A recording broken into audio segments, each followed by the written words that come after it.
Hello, everyone. It's me, Little Ginger. I'm so excited. Today we have Richard Rudd, creator of the Gene Keys, on the show. Hello, Richard. Hello, little ginger. Hello, everyone. So lovely to be talking with you. I have to say, uh, I love the haircut. When I started watching the videos, I was like, who's this? This guy's like this cool spiritual rock star, like Keith Richards or something. Yeah. Uh, and, you know, I've been following the Gene Keys videos that you've been putting out lately, the fragments of light, and you talked about how you're kind of met with the leadership team and seeing where the Gene Keys are headed in the future. And I'm Mm. curious, like, is there anything going on for you? Sometimes the way our outer appearance is like based on our internal transformation experiences. Sometimes it's just a Hmm. haircut. So I'm just kind Yeah. of curious, what's going on for your life and with the Gene Keys and everything. Yeah. Yeah. By the way, I like your hair as well. It's cool. Oh, thank you. Yeah. Very Celtic. Oh, yeah. Appreciate it. I think the color's just right, kind of a blend. I guess I share. There was a time where, in astrologers call it Chiron return, don't they? Which is like around 5051, and it's a kind of a transitionary shift in our lives, and I think it hits many of us. And for me, that's when I decided to cut off all my hair, or more or less, maybe a bit earlier.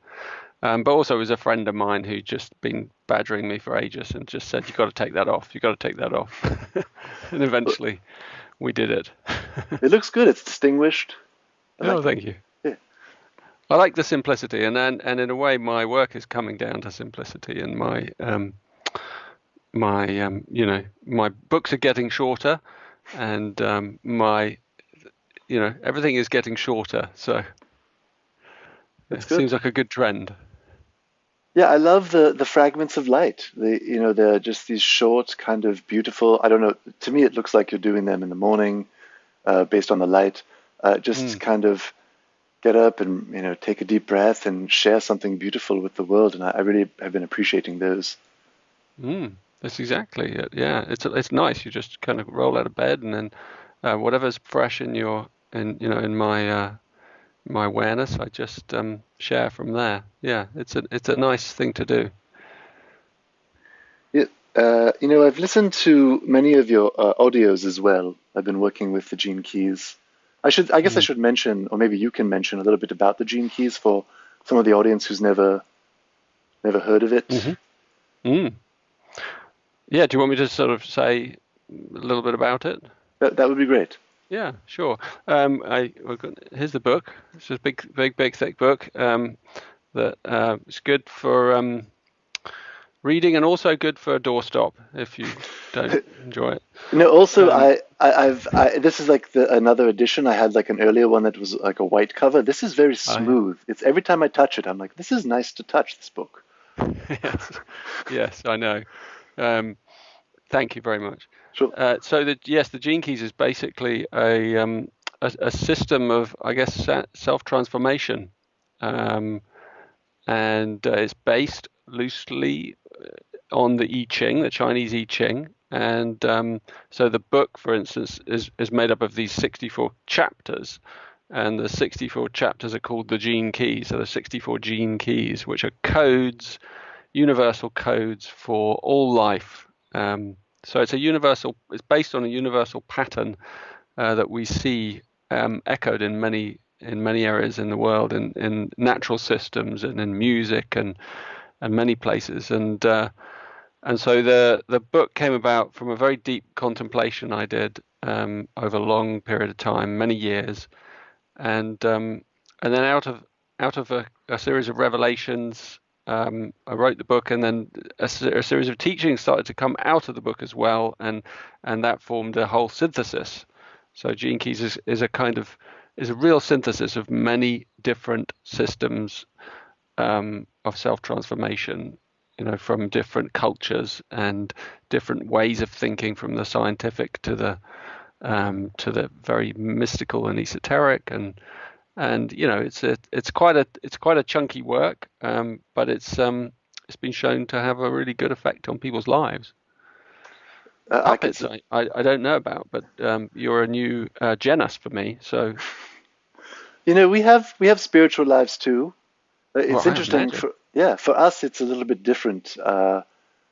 There's this experience of letting go and just kind of dissolving into the oneness. I feel like that's a Right. common thread in spirituality, and puppets have like a death and rebirth every day because, when this guy takes his hand out, Oh my that's God. it, man. Yeah. It's I don't have thoughts. I don't worry about things. It's No. perfect silence. It's lovely. Into the void. Into the void. And that's what all the rest of us are really looking for. You really, you kind of have it down. It's a puppet's life. I mean, I made a felt, and I have human, invasive human experiences like this one. Yeah. But it's give and take. And kind of handy not having a neocortex, I guess. Handy. That's a good pun too. So I've Yes. listened So anyway, to back to the Gene Keys. back to the Gene Keys. I've listened to many of your audios, and I've got to say they're wonderful. They're clearly transmissions, and but you also, I've watched some of your interviews, and you've done a lot of spiritual learnings in your life. And how do those learnings inform what you create? The webinars, the book, or is it just a pure transmission? And if it is a pure transmission, how do you get into the space to just receive? Um, I think as I said, it's a synthesis, and so synthesizing is a kind of process, where you're amalgamating all kind of strands, but you can't do that consciously. You have to do it unconsciously. It just occurs, and it takes time and a great deal of patience. And my main, as I said, my main kind of mode is the art of contemplation, because over time, through being able to kind of focus inwardly, insights emerge, and then things begin to kind of fit into a space. But you have to sort of go into a space of intense openness, and not just in your mind, but also in your heart and in your body, and you have to really open up to these kind of higher transmissions, as you said, and then they start to come through, and they start to become clear. So I guess for me, it wasn't always like that. I was very confused for a long time, and because I could see all the threads and all the fragments, but I didn't see at all how they fitted together. So it's a bit like putting together a big jigsaw puzzle. So Mhm. over time, I found out where the pieces fit, and it's not, it's a lot more than mental. It's that some of those pieces are very emotional, some of those pieces are very physical. So and some of them are very spiritual. But all of them coming together over a period of time in one's life, that's what's happened to me. And then things start to kind of just flow. Um, and I think, at a certain point, because I had a big spiritual experience when I was younger, spontaneous one, and that kind of opened a door.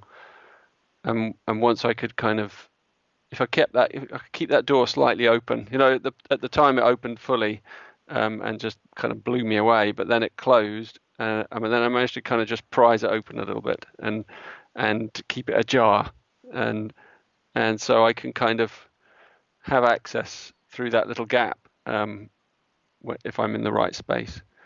I don't know if I'm making sense, but Well, yeah, that makes sense. I mean, look, I think people have these experiences. Maybe I don't know if it's like what you experienced, but this, I call it grace, where mm, we can let go and just experience the oneness. I don't know how many people have had those.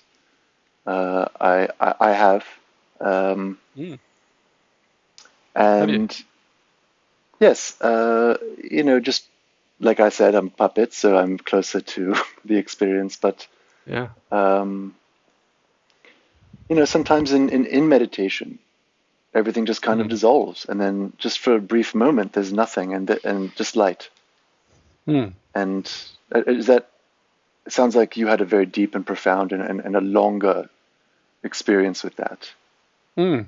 Yeah, it was. It was exactly right. It was an experience of light for me, and wisdom. But wisdom is a kind of strange. That's a word I use, but it's a strange phenomenon. It's seeing things as a whole. Wisdom. It's seeing where everything fits, and you don't see with your mind, although your mind may be the kind of the lens. You see with your whole being, and you understand through your whole being, through your body, through your cells, through your DNA, through your emotions, through your higher faculties. And then the mind becomes a kind of lens, and the language that you use becomes then can become quite refined and specific to describe what you're seeing, because you're seeing something that is beyond language. So you have to choose words and language style that is kind of just along the edges of the void, so that's why I will move into the poetic, or I'll move into the mystical words and language, and the Gene Keys is full of that sort of stuff, because it just kind of steps along the banks of the formless and the wordless dimension. But yeah, I mean, essentially, it is a very practical thing, Gene Keys, because you can employ it. You employ it in your everyday life. I mean, I came up with it in one sense because I needed it. It came to me. It came to me because I needed it. I was confused. I had some insights, but then I didn't really. My relationships weren't very easy, and like many of us, I was a bit lost. So Gene Keys really helped me kind of I was the first student in a way, and then I became more grounded, and I became more emotionally clear and healed, over time. And so the system, in a way, put me through my paces, and then out of that, I created ways in which others could benefit. So that's what it's all about. Yeah, beautiful. I know many who have benefited. It seems to be growing in popularity. I personally, um, you know, there was a lot there, and I could unpack it for. We could be on this for a long time. I think I'd like to talk about this first. Is there seems to be like an individual versus a community experience. Let's say with the Gene Keys. So what you experienced was an individual experience where this came to you and you synthesized, and transformational work, this work of facing our shadows and embracing them, this can be hard, and can be dark and can be difficult. And it's nice that there's communities that form to support each other, like the online communities, or people meet in person, or in Puppet, like I do. And so I visit the forums, and I see people being like, oh, I'm a 4/6 and I'm a 2/3 in my life's work, and 1/3 in my evolution, and does anyone else have a 19 in their attraction? And it feels like a math test. Mm, I don't like math. I didn't do well in algebra, but it's really something more like a path to the higher consciousness. And I, mm, I guess what I'm asking is like, how can people like be with the Gene Keys in a way where they can both kind of go through contemplate all the different facets of their profile, and at the mm, same time get, be part of the community and open their heart and get support if needed. mm. I mean, I think it's a really good point you're making. And I think it's probably a phase that when people come into the Gene Keys knowledge, they get very kind of, if they're interested in it, if it kind of bites inside them, then they get very interested in their profile, because there's this profile, obviously, and it has these numbers which correspond to the Gene Keys, and they correspond to you, so they unlock understanding. They help you understand aspects of your life that are really important, and you can use the book to guide you through that. Um, and yeah, so people can get into that sort of number culture. Um, and I always kind of laugh a bit because, well, often I forget the numbers myself, actually. And also, people are like surprised because like say, well, what's your children? What are your children? Like I don't know. I can't. I know some of their numbers, but I don't really use it in that kind of intense way. Like the human comes first, the numbers come second. I like that. That's the correct order. And so when you meet, I don't really need a profile when I meet someone new. I don't need to know what their profile is or what their gene keys are. I actually don't half the time particularly want to know. I'd just rather meet them where they're at.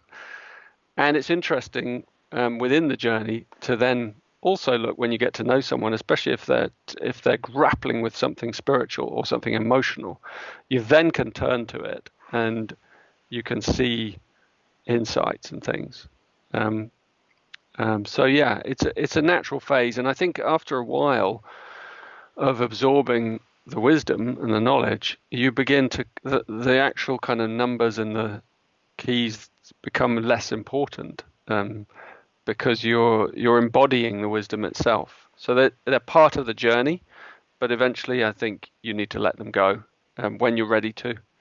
And then you can play with them in a much looser way, in a more fun way, and you don't have to get kind of lost in all the jargon and create a kind of because it can be alienating for outsiders, I think, which I always concerns me, and so I always kind of caution people about that whenever I can. But I think your other point was about people getting support, and I think that's part of like creating a culture or a community where people can support each other with a language that they're journeying with, and it can be very empowering and very useful as they learn, as they're learning about themselves and sharing, and it's sort of fun, isn't it? You've got a kind of, yeah, as you said, you're I'm a 1-4 or a thingy, I don't use that language myself, but occasionally, I kind of do look at people's profiles, and it's often very illuminating. Essentially, though, it's for you. It's a personal journey that you take yourself, and this journey I call the golden path. These teachings that help you understand your profile, and then, but if you don't, you've got to apply it to your living everyday life, haven't you? You've got to kind of apply it to the puppets in your life, and the animals around you, and the kids, and your parents, and your wife and your children, and all your relationships, and your the work you do, and all of that is you've got to apply it, the wisdom, and then it starts to work. Otherwise, it's just up here, isn't it? Yeah, absolutely. I mean, that's a nice part of the forums. You get to use your heart more. You get to connect with people, and it's such a big part of it. Yeah. I also love that you say like it's kind of beyond the numbers. To me that I'm wary when I start a new spiritual practice, and that to me added so much credibility for you. Like it's like, oh, these things can get lost in the language, or don't get lost in the numbers. It's more about this individual journey, and I really love that. And you brought up your children. I have a daughter, and she's very young, barely more than a swatch of fabric, really, and. And I did her profile, and then I was like, I don't really want to look at this, because I feel like I don't want to have create stories around what she's. I want to experience her, and introduce her to her. I have a younger sister. I introduced her to the Gene Keys. Curious about, you have children. What do they say? Like some kids are like, oh, my mother's a doctor and my father's an. What do they say about you at school? Oh my God, that's an ongoing like dilemma for them, I think. What do they say? I think sometimes my oldest son likes kind of. I think the other he said, well, someone else said, well, my dad doesn't really work. That made me laugh so much. It's like, what do you mean I don't work?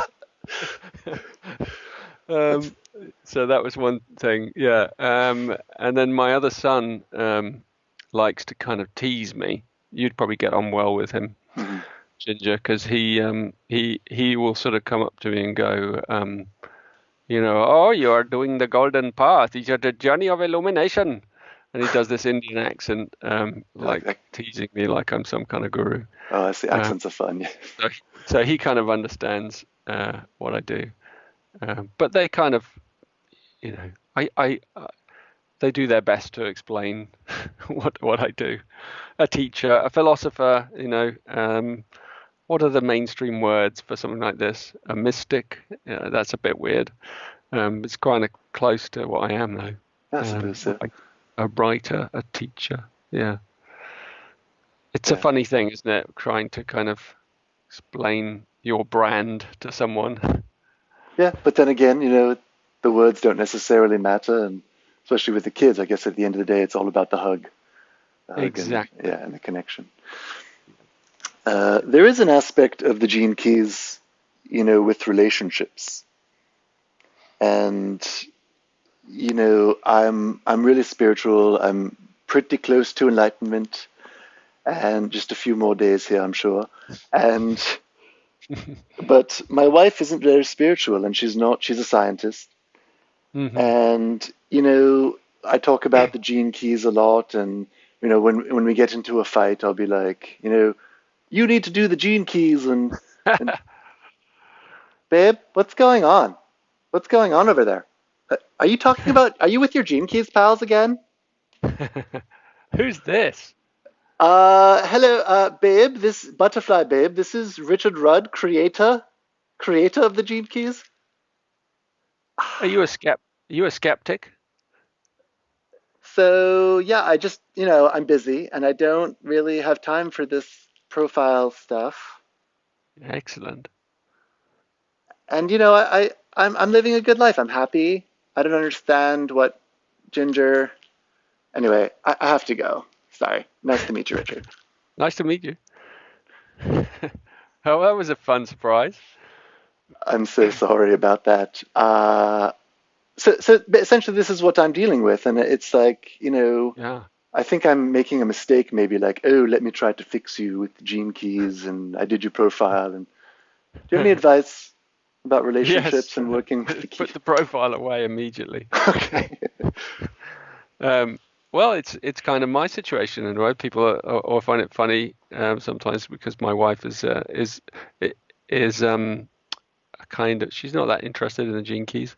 It's not really her thing, and so we don't really have a great communication based on the gene keys. That's my shocked um, face. yeah, so I like it. It's good. Yeah, and so we just talk about other things, and which is a kind of nice, it's a nice thing for me because I don't have to, you know, always be talking about the gene keys, which otherwise might get a bit boring.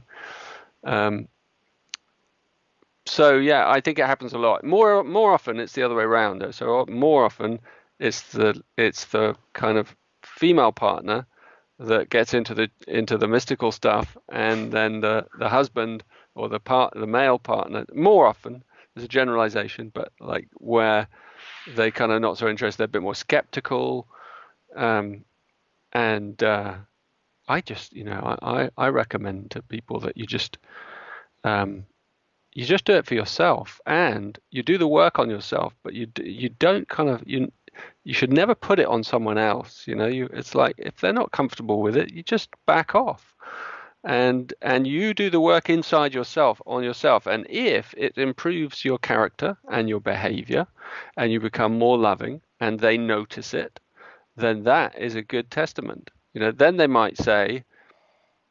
you've become much nicer this month. What's going on? Is it this jinky thing, or you know? So that's the way to reach people in a way is not through the teachings, but through the embodiment of the teachings. And then it doesn't matter whether they get it or like it or not. The fact is, you're happier, so it's done the job, right? Absolutely. Yeah. And So I always counsel people, don't try. yeah, I will say that one of the best teachings for me is with the 49th gene key, which is reaction as the shadow. And Mm. I think that's the one where you mentioned meeting non-love with love, Mm. and just kind of like in terms of the inner work, like I could be like, you need to read the 49th gene key, or I can say, why am I reacting? What is she Mm. touching right now? And I Mm. found that's been very helpful. And just Mm. so I don't immediately turn away and contract and just kind of stay open and Exactly. keep the And, conversation going. and she seems kind of feisty. Yeah, but I like that. That man, Yeah. that's really helpful in life, Yeah. as a Oh, of partner. course. Yeah. Yeah.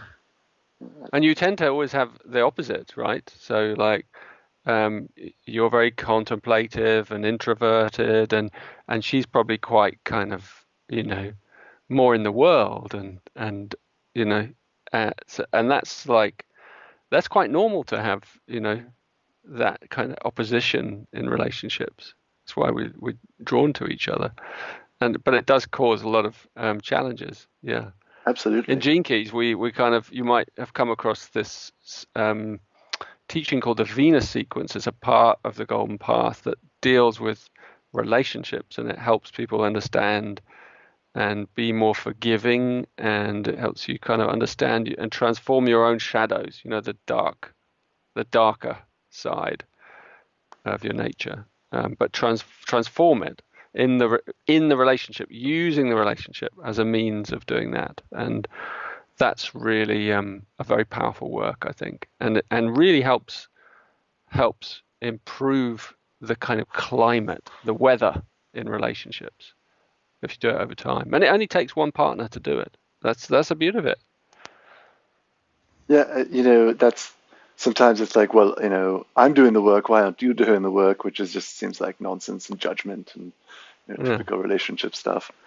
yeah, Um, yeah. If one of you does it and really does it with commitment, the other one can't help but open and soften as well. So by one of you doing it, the other one actually is forced to kind of open and change, in a way, mhm. in some respect. Because we're like mirrors for each other in the Yeah, relationship. Okay. yeah. Yeah, agreed.